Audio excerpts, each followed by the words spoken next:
When they were approaching Jerusalem, at Bethphage and Bethany, near the Mount of Olives, he sent 2 of his disciples and said to them, "Go into the village ahead of you, and immediately as you enter it, you will find tied there a colt that has never been ridden. Untie it and bring it. If anyone says to you, 'Why are you doing this?' just say this, 'The Lord needs it and will send it back here immediately.'" They went out and found a colt tied near a door outside in the street.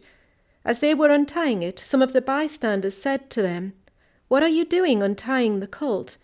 They told them just what Jesus had said, and they allowed them to take it.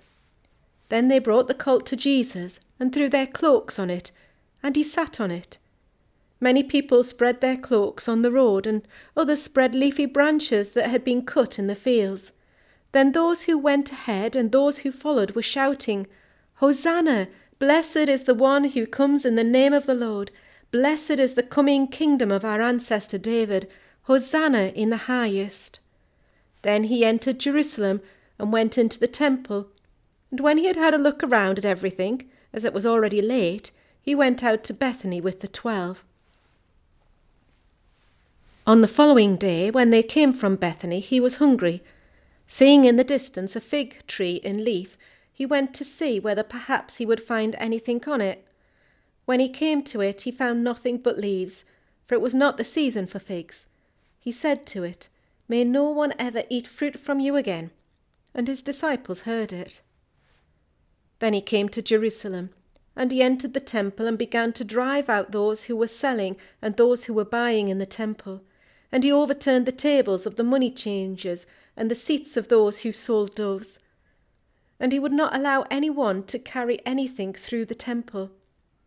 He was teaching and saying, "Is it not written, 'My house shall be called a house of prayer for all the nations'?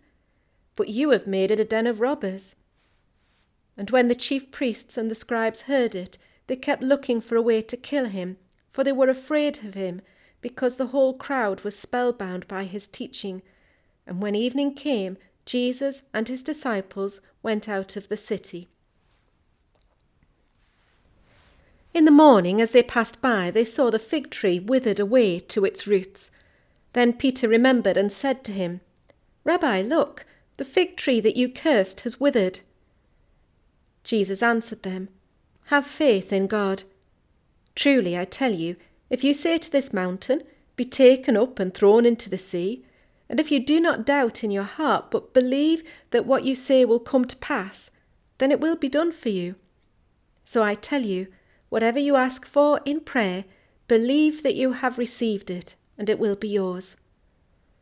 Whenever you stand praying, forgive, if you have anything against anyone, so that your Father in heaven may also forgive you your trespasses." Again they came to Jerusalem. As he was walking in the temple, the chief priests, the scribes, and the elders came to him and said, "By what authority are you doing these things? Who gave you this authority to do them?"